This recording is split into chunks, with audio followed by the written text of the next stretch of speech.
Dear, welcome to the channel. ഇന്നത്തെ വീഡിയോയിൽ പറയുന്നത് 3 ഹാച്ച് ബാക്ക് കാറുകളുടെ കാര്യമാണ്. ആദ്യമായിട്ടൊരു വ്യക്തി കാറ് മേടിക്കുന്ന സമയത്ത് ബൈക്കിൽ നിന്നും കാറിലേക്ക് ഒന്ന് മാറി ചിന്തിക്കുന്ന സമയത്ത്, ഫാമിലിയൊക്കെ ആയിട്ട് ഒന്ന് യാത്ര ചെയ്യണം എന്ന് ചിന്തിക്കുന്ന സമയത്ത് നമ്മൾ ഇവിടെ ജനറലി കാണുന്ന 3 ചെറിയ കാറുകളുടെ കാര്യമാണ് ഇന്ന് ഈ വീഡിയോയിൽ പറയുന്നത്. ഒരുപാട് ഹാച്ച് ബാക്ക് എന്ന കാറുകൾ നമ്മുടെ മുന്നിലുണ്ട്. അതിനകത്ത് ബലീനോ, സ്വിഫ്റ്റ്, ഇതൊക്കെ കാറുകളുണ്ട്, ഒരുപാട് കാറുകളുണ്ട്. ഒരു 10 വർഷം മുന്നേക്ക് ആണെങ്കിൽ ആളുകൾ മനസ്സിലേക്ക് പെട്ടെന്ന് പോകുന്ന അൾട്ടോയാണ്. അതുപോലെ 20 വർഷം മുന്നേക്ക് ആണെങ്കിൽ, 15-20 വർഷം മുന്നേ ആണെങ്കിൽ നമ്മുടെ മനസ്സിലേക്ക് പെട്ടെന്ന് പോകുന്നത് മാരുതി 800 ആണ്. ഞാനും ആദ്യമായി ഒരു മാരുതി 800 ആണ് ആദ്യമായിട്ടെടുത്തത്. 2014 നമ്മളൊരു കാറ് മേടിക്കുമ്പോൾ ഒരു സാധാരണക്കാരൻ്റെ മനസ്സിലേക്ക് ഒരുപാട് കാര്യങ്ങൾ കടന്നു പോകും. കാരണം ആ വണ്ടിയുടെ മൈലേജ്, ആ വണ്ടി നമ്മൾ സർവീസ് ചെയ്യുന്ന ചാർജ്, ഇൻഷുറൻസ്, ഇത്തരത്തിലുള്ള പല ചിന്തകൾ നമ്മുടെ മനസ്സിലൂടെ കടന്നു പോകും. ഞാൻ ഇന്നത്തെ വീഡിയോയിൽ നിങ്ങളുമായിട്ട് പങ്കുവെക്കുന്നത് ഞാൻ റിസർച്ച് ചെയ്ത് പിടിച്ച കുറച്ച് കാര്യങ്ങളും അതുപോലെ ഞാൻ ഓടിച്ച് നോക്കിയപ്പം പേഴ്സണലായിട്ട് എനിക്ക് അനുഭവപ്പെട്ട ഈ കാറുകളിലെ കാര്യങ്ങളുമാണ് ഇന്നത്തെ വീഡിയോയിൽ പറയുന്നത്. സെലറിയോ, അതുപോലെ വാഗണാർ, ടിയാഗോ എന്നീ 3 ചെറിയ ഹാച്ച് ബാക്കിൻ്റെ കാര്യങ്ങളാണ്. ആദ്യമായി ഈ 3 കാറുകളുടെയും വില നമ്മൾ നോക്കുകയാണെങ്കിൽ, സെലറിയോ ആണ് ഇതിനകത്ത് ഏറ്റവും വില കുറഞ്ഞ് കിട്ടുന്ന ഒരു കാറ്.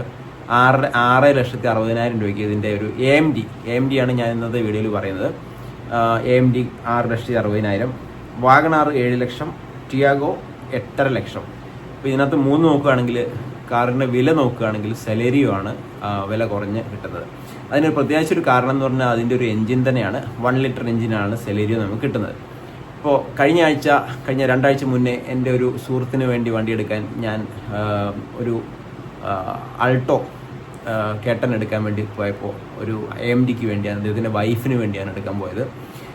അന്ന് കാറ് നോക്കാൻ പോയപ്പോൾ 5,60,000 രൂപയായിരുന്നു കാറിന് വില പറഞ്ഞത്. അപ്പോൾ 1 ലക്ഷം കൂടെ കൂടിക്കഴിഞ്ഞാൽ കുറച്ചും കൂടെ വലിയ വണ്ടി 6,60,000 രൂപയുടെ AMD സെലറിയോ കിട്ടുകയാണ്. ഇപ്പോൾ ആളുകൾ കുറച്ച് വലിയ വണ്ടികൾ എടുക്കാൻ തുടങ്ങി. പുറത്തിറങ്ങിയാൽ തന്നെ കാണാം SUVയുടെ ഒരു പ്രകമ്പനം തന്നെയാണ് പുറത്തൊക്കെ നോക്കുകയാണെങ്കിൽ. അപ്പോൾ ഹാച്ച് ബാക്ക് ആണെങ്കിൽ എടുക്കുന്ന ആളുകളിൽ 1 ലക്ഷം കൂടെ കൂടുതൽ കൊടുത്ത് കുറച്ചുകൂടെ വലിയ വണ്ടി എടുക്കാമെന്ന് കരുതി. അപ്പോൾ അതുകൊണ്ടാണ് ആളുകൾ കൂടുതലും വാഗണാറിലേക്കും സെലറിയോയിലേക്കൊക്കെ പോകുന്നത്, ടിയാഗോയിലേക്ക് പോകുന്നത്. അപ്പോൾ അതിലും കൊച്ചു കാറുകൾ ഇപ്പോൾ അതിൻ്റെ സെയിലുകളും കുറയുന്നുണ്ട്. ഇപ്പോൾ വാഗണാറിനെയൊക്കെ അപേക്ഷിച്ച് നോക്കുകയാണെങ്കിൽ ആൾട്ടോയുടെയൊക്കെ സെയിൽ ഇപ്പോൾ നല്ല കുറവാണ്. അപ്പോൾ നമുക്ക് ഈ കാറുകളുടെ ഡീറ്റെയിലേക്ക് നോക്കാം. ആദ്യം മൈലേജ് നോക്കാം. ഇതിനകത്ത് ഏറ്റവും കൂടുതൽ മൈലേജ് കിട്ടുന്നത് സെലറിയോ എന്ന കാറിനാണ്. 25 തൊട്ട് 26 വരെ. കുറഞ്ഞ മൈലേജ് നമ്മുടെ ടിയാഗോയ്ക്കാണ്. 19 കിലോമീറ്റർ കിട്ടുന്നുള്ളൂ. ഇത് നമ്മുടെ റിയൽ ലൈഫിൽ ഇതിലും വളരെയധികം കുറഞ്ഞായിരിക്കും. ഒരു 2 കിലോ 3 കിലോ 4 കിലോമീറ്റർ മൈലേജ് കുറഞ്ഞായിരിക്കും കിട്ടുന്നത്. പിന്നെ ഇതിന് എൻജിൻ പവർ നോക്കുകയാണെങ്കിൽ വാഗണാർ 1.2 എൻജിനും അതുപോലെ ടിയാഗോ 1.2 എൻജിനും ഹോഴ്സ് പവർ ഏകദേശം ഒരേപോലെ കിട്ടുന്നുണ്ട്. 1 ലിറ്റർ എൻജിനായിട്ടുള്ള നമ്മുടെ സെലറിയോയ്ക്ക് 66 bhp മാത്രമാണ് ഇവിടെ കിട്ടുന്നത്. സെലറിയോ 1 ലിറ്റർ 3 സിലിണ്ടർ പെട്രോൾ എൻജിനാണ്. അതുപോലെ മാരുതി 1 ലിറ്റർ 3 സിലിണ്ടർ പെട്രോൾ എൻജിനും 1.2 ലിറ്റർ 4 സിലിണ്ടർ പെട്രോൾ എൻജിനും ഉണ്ട്. Tiago 1.2 litre 3 cylinder petrol engine മാത്രമാണ് അവൈലബിൾ ആയിട്ടുള്ളത്. ഇതിൽ ഞാൻ ഓടിച്ചു നോക്കിയപ്പോൾ സെലറിയോ എന്ന വാഹനം ചെറിയ വാഹനമാണ്. ഈ 3 വണ്ടികളിലും ഏറ്റവും ചെറിയൊരു വാഹനമായിട്ട് നമുക്ക് സെലറിയോ പറയാം. കാരണം ഇന്റീരിയർ സ്പേസ് കുറച്ച് കുറവായിട്ടുള്ള വാഹനമാണ്. പക്ഷേ നമ്മളൊരു ആൾട്ടോ കേട്ടൻ എടുക്കുകയാണെങ്കിൽ അതുമായിട്ട് നോക്കുമ്പോൾ കുറച്ചും കൂടെ വലിയ സൈസുള്ള വണ്ടിയാണ് സെലറിയോ. അപ്പോൾ അതുകൊണ്ടാണ് 1 ലക്ഷം കൂടെ കൂടുതൽ കൊടുത്ത് ആൾക്കാർ സെലറിയോയിലേക്ക് പോകാനുള്ളൊരു കാരണം. ഈവൻ ദോ എൻജിൻ സെയിം എൻജിനാണ് 1 ലിറ്റർ 3 സിലിണ്ടർ എൻജിൻ തന്നെ നമ്മുടെ വാഗണാറിൻ്റെ ബേസ് ഓപ്ഷനിലും അവൈലബിൾ ആണ്. വാഗണാറിൻ്റെ 1.2 ലിറ്റർ 4 സിലിണ്ടർ എൻജിൻ ഇതിൻ്റെ ടോപ്പ് മോഡലിലാണ് അവൈലബിൾ ആയിട്ടുള്ളത്. അതുപോലെ ടിയാഗോയുടെ 1.2 ലിറ്റർ 3 സിലിണ്ടർ റിവോൾട്രോൺ എൻജിനാണ് ടിയാഗോയിലുള്ളത്. നമ്മുടെ സെലറിയോ നോക്കുകയാണെങ്കിൽ 1 ലിറ്റർ സിലിണ്ടർ, ഇത് ഒരു K10C എൻജിനാണ്. അതായത് 2010 മോഡൽ A-സ്റ്റാറിലുള്ള K സീരീസ് എൻജിൻ തന്നെ. അത് ഓരോ വർഷവും അവർ നവീകരിച്ച് പുതിയ രൂപത്തിലായിരിക്കണം ഇപ്പോൾ ഉള്ളത്. ഈ 2010 മോഡൽ A-സ്റ്റാർ കാർ ഓടിക്കുമ്പോഴും വളരെ സൈലൻ്റാണ്. നമ്മളത് സ്റ്റാർട്ട് ചെയ്ത് കഴിഞ്ഞാൽ വീണ്ടും ഒന്നും കൂടെ സ്റ്റാർട്ട് ചെയ്യേണ്ടി വരുന്ന അവസ്ഥയാണ്. അതായത് നമുക്ക് ഒരു സൈലൻറ്റ് കാറ് 2010 മോഡലാണെങ്കിൽ കൂടി കാറ് ഇവിടെ എൻജിൻ ഓൺ ആണോ എന്ന് പോലും അറിയില്ല. അപ്പോൾ ഇപ്പോഴത്തെ ആ എൻജിനും അതുപോലെ തന്നെയാണ്, അതിൽ കൂടുതൽ മികച്ച എൻജിനാണ്, വളരെ സൈലൻറ്റ് ക്യാബിനാണ്. നമ്മൾ 3 സിലിണ്ടർ ആണെങ്കിലും 3 സിലിണ്ടർ ആണെന്ന് പറയില്ല, അത്രയ്ക്കും സൈലൻറ്റ് ക്യാബിനാണ് സെലേരിയയിലും ഉള്ളത്. പിന്നെ ഒരു കാര്യം എന്ന് വെച്ചാൽ AMD ഒക്കെ ആകുമ്പോൾ ഓവർടേക്കിങ്ങിന് കുറച്ച് ലാഗ് ഉണ്ടാവും, ആ AMD ആയതുകൊണ്ടാണ് അത് വരുന്നത്.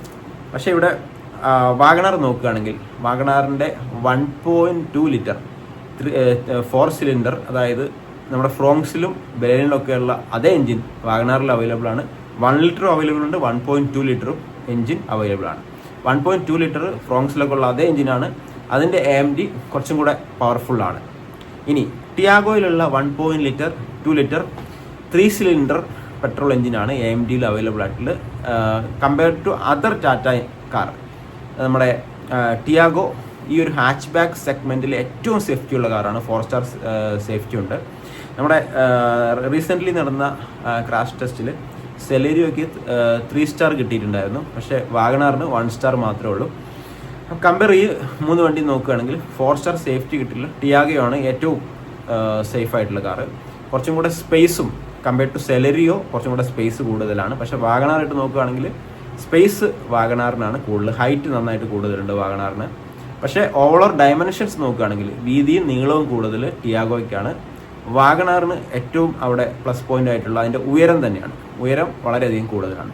ഗ്രൗണ്ട് ക്ലിയറൻസ് നോക്കുകയാണെങ്കിൽ ഈ സെലറിയോയ്ക്കും ടാറ്റ ടിയാഗോയ്ക്കും ഒരേപോലത്തെ ഗ്രൗണ്ട് ക്ലിയറൻസ് ആണ്. 170 മില്ലിമീറ്ററാണ് ഗ്രൗണ്ട് ക്ലിയറൻസ്.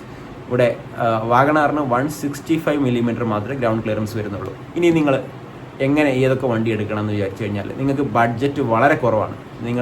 ഞാൻ കഴിഞ്ഞ വീഡിയോയിലും പറഞ്ഞായിരുന്നു, നിങ്ങൾ മാക്സിമം ഡൗൺ പേയ്മെൻറ്റ് ഇട്ടതിന് ശേഷം ലോൺ എടുക്കുകയാണെങ്കിൽ നിങ്ങൾക്ക് മന്ത്ലി EMI അടയ്ക്കാനുള്ള ആ ഒരു അടവ് വളരെയധികം കുറഞ്ഞ് കിട്ടുകയും നമ്മുടെ മറ്റു കാര്യങ്ങൾ, ഇന്ധന ചിലവാണെങ്കിലും സർവീസിൻ്റെ കാര്യങ്ങളൊക്കെ ആണെങ്കിലും മറ്റു കാര്യങ്ങളിലൊക്കെ നിങ്ങൾക്ക് പോകാൻ അത് നിങ്ങളെ സഹായിക്കുകയും ചെയ്യുന്നു, വീട്ടിലുള്ള മറ്റു കാര്യങ്ങളൊക്കെ നടക്കാനും.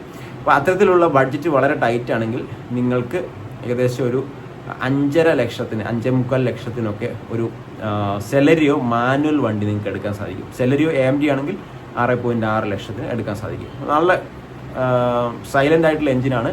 നിങ്ങൾക്ക് ഓവർടേക്ക് ചെയ്യാനൊക്കെ കുറച്ച് ലാഗ് തോന്നാം, എങ്കിലും കൂടി നിങ്ങൾക്ക് വളരെയധികം ഒരു സൈലൻ്റ് ആയിട്ട് പ്രവർത്തിക്കുന്ന ഒരു എൻജിനാണ്. കുറച്ചും കൂടെ സേഫസ്റ്റ് കാറാണ് കമ്പയർഡ് ടു വാഗണാർ, കുറച്ചുകൂടെ സേഫസ്റ്റ് ആയിട്ടുള്ള കാറാണ്.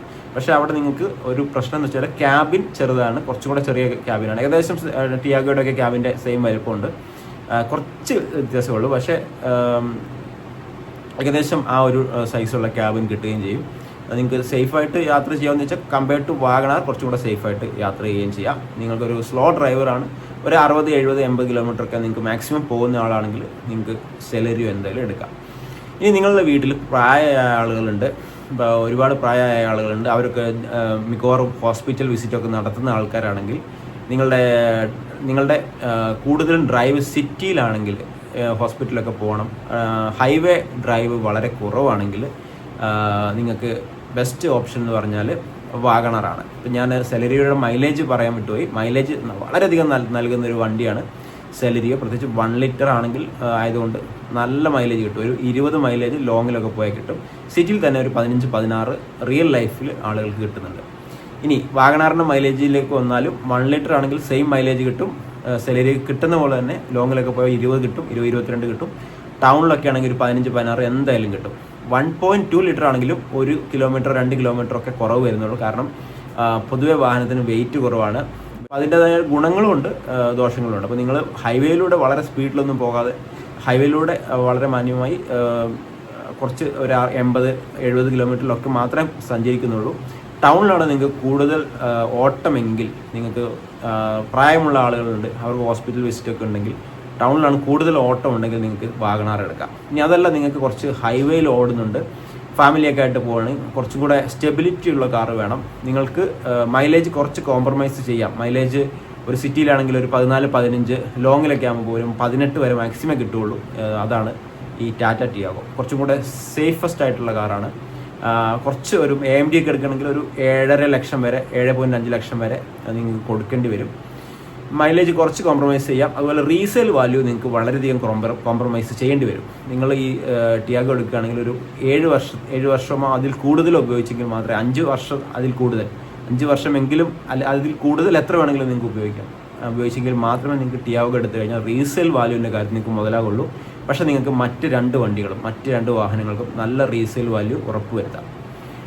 മാരുതിയുടെ വണ്ടികൾക്ക് റീസെയിൽ വാല്യൂ, അതുപോലെ service network, parts availability, service എല്ലാം പക്കയായിട്ട് നിങ്ങൾക്ക് കിട്ടുന്നതായിരിക്കും. പക്ഷേ ഈ ടാറ്റയുടെ കാര്യം വന്ന് പറഞ്ഞു കഴിഞ്ഞാൽ എൻ്റെ ഇവിടെയുള്ള KVR സർവീസ് സെൻറ്റർ വളരെ മികച്ച സർവീസ് സെൻ്ററാണ്. പലയിടത്തും പല പ്രശ്നങ്ങളും പറഞ്ഞു കേൾക്കുന്നുണ്ട്. സർവീസിന് ചില ഇഷ്യൂസൊക്കെ വരുന്നുണ്ട്. അപ്പോൾ ചില ഭാഗങ്ങളൊക്കെ പുതിയ വണ്ടിക്കൊക്കെ റെസ്റ്റ് വരുന്നുണ്ട്. തുരുമ്പ് എടുക്കുന്ന കുറച്ച് പ്രശ്നങ്ങൾ ടാറ്റയുടെ വണ്ടിക്ക് വരുന്നുണ്ട്. പിന്നെ പുതിയ വണ്ടികൾ പെട്രോൾ ആയതുകൊണ്ട് എൻജിൻ വിഷയമായിട്ടുള്ള വലിയ പ്രശ്നങ്ങളൊന്നും ടാറ്റയുടെ വണ്ടികളിലും വരില്ല. എൻജിൻ ഗിയർ ബോക്സ് ഒക്കെ പക്കയാണ് ഇപ്പോൾ ഉള്ള വണ്ടികളുടെ. അത് ഒരു 10 വർഷത്തേക്കൊന്നും ഒരു പ്രശ്നം വരാൻ പോകുന്നില്ല. നിങ്ങൾക്ക് അമിതമായിട്ട് ഓട്ടമുണ്ടെങ്കിൽ തീർച്ചയായിട്ടും നിങ്ങൾക്ക് എല്ലാ ദിവസവും ഓട്ടം ഉണ്ടെങ്കിൽ വണ്ടിക്കും അതിനനുസരിച്ച് പ്രശ്നം വരും. കാരണം നിങ്ങൾ അതുപോലെ വണ്ടി ഓടിക്കുന്നുണ്ട്, മെയിൻ്റെനൻസ് ചാർജും അതിനനുസരിച്ച് കൂടും. കുറച്ചുകൂടെ പാർട്സൊക്കെ നിങ്ങൾക്ക് എപ്പോഴും മാറേണ്ടി വരും. നിങ്ങൾ വണ്ടി ഡെയിലി ഒരു 100 കിലോമീറ്ററൊക്കെ ഓടിക്കുന്ന ആളാണെങ്കിൽ നിങ്ങൾക്ക് തീർച്ചയായിട്ടും ടിയാഗോയുടെ EVയിലേക്ക് പോകുന്നതായിരിക്കും കൂടുതൽ നല്ലത്. ടിയാഗോ EV, അതുപോലെ പെട്രോൾ, CNG അവൈലബിൾ ആണ്. ബാക്കിയുള്ള 2 വാഹനങ്ങളും CNG അവൈലബിൾ ആണ്. സെലറി ആണെങ്കിലും വാഗണർ ആണെങ്കിലും ഒക്കെ CNG അവൈലബിൾ ആണ്. അപ്പോൾ ഒറ്റ കാര്യം നിങ്ങൾ ഫൈനലായിട്ട് ഡിസൈഡ് ചെയ്യുക. ചെറിയ കാർ നിങ്ങൾക്ക് ഫാമിലി ആയിട്ട് പോകണം, നിങ്ങൾക്ക് ഹൈവേയിൽ പോകണം, സേഫ്റ്റി വേണമെങ്കിൽ നിങ്ങൾക്ക് തീർച്ചയായിട്ടും ടിയാഗോ എടുക്കുക. അപ്പോൾ നിങ്ങൾ മറക്കേണ്ട, റീസെയിൽ വാല്യൂ കുറവാണ്. അതുപോലെ സർവീസിന് ചെറിയ ഇഷ്യൂസൊക്കെ വരാറുണ്ട്. പിന്നെ എൻജിൻ നോയ്സ് ചെറുതായിട്ട് ഉള്ളിലോട്ട് കയറും. ഇത്രയേ ഉള്ളൂ നിങ്ങൾക്ക് ടിയാഗോയുടെ പ്രശ്നങ്ങൾ. മാരുതി വാഗണർ ആണെങ്കിൽ നിങ്ങൾക്ക് ഹൈവേയിലൊക്കെ പോകുമ്പോൾ കുറച്ച് സ്റ്റെബിലിറ്റി ബുദ്ധിമുട്ടുണ്ടെങ്കിൽ അത് നിങ്ങൾക്ക് വാഗണർ ഒഴിവാക്കുന്നതായിരിക്കും നല്ലത്. ഹൈവേ ഒക്കെ ഓട്ടം ഉണ്ടെങ്കിൽ ഹൈവേയിലോട്ട് എന്ന് വെച്ചാൽ ഓടിക്കുന്നവരുണ്ട്. പലരുടെയും വ്യൂ പോയിൻറ്റ്സ് പല രീതിയിലാണ്. അപ്പോൾ ഞാൻ റിസർച്ച് ചെയ്ത് കണ്ടെത്തിയ കുറച്ച് കാര്യങ്ങളാണ് ഞാൻ ഇന്ന് ഈ വീഡിയോയിൽ പറയുന്നത് കേട്ടോ. അപ്പോൾ നിങ്ങൾക്ക് വിവിധ തരത്തിലുള്ള ഒപ്പീനിയൻസ് ഉണ്ടാകാം. എങ്കിലും മികച്ച വാഹനങ്ങളാണ് ഈ 3 മികച്ച വാഹനങ്ങളാണ്. സെലറി ആണെങ്കിൽ കൂടുതൽ മൈലേജ് തരുന്നു. അതുപോലെ സിറ്റിയിലൊക്കെ ഉപയോഗിക്കാം. കുറച്ച് ചെറിയ വണ്ടിയാണ്. 3 വണ്ടികൾ ചെറുതാണ്, പക്ഷേ കുറച്ചും കൂടെ ഏറ്റവും ചെറിയ വണ്ടിയാണ് സെലറി എന്നുള്ളത്. പിന്നെ ഈ നാരോ റോഡിലൊക്കെ 3 വണ്ടികൾ ഉപയോഗിക്കാം. പിന്നെ വാഗണറിന് വീതി കുറച്ച് കുറവാണ്. ഏത് വണ്ടിയാണെങ്കിലും നാരോ റോഡിലൊക്കെ ഉപയോഗിക്കാം, വളരെ നല്ലതാണ്. സ്ത്രീകൾക്ക് ഇതിൻ്റെ AMG വളരെ നല്ലതായിരിക്കും. അപ്പോൾ ഈ ഒരു 3 കാര്യങ്ങളാണ് ഇന്നത്തെ വീഡിയോയിൽ, 3 കാറുകളെ കുറിച്ചാണ് ഇന്നത്തെ വീഡിയോയിൽ പറഞ്ഞത്. ഈ വീഡിയോ തീർച്ചയായിട്ടും കണ്ട് മറ്റുള്ളവരേക്ക് ഷെയർ ചെയ്യുക. അറിയുന്ന കുറച്ച് ഇൻഫർമേഷൻസ് ആണ്, വളരെ ചുരുങ്ങിയ രീതിയിലാണ് ഞാൻ നിങ്ങളോട് ഷെയർ ചെയ്ത്. എന്തെങ്കിലും തെറ്റുകുറ്റങ്ങളുണ്ടെങ്കിൽ ക്ഷമിക്കുക. Thank you for watching. മറ്റുള്ള വീഡിയോ കാണാം. തീർച്ചയായിട്ടും നമ്മുടെ ഈ ചാനൽ ഒന്ന് സബ്സ്ക്രൈബ് ചെയ്ത് ബെല്ലൈക്കൻ കൂടെ എനേബിൾ ചെയ്ത് വെക്കുക. All the best.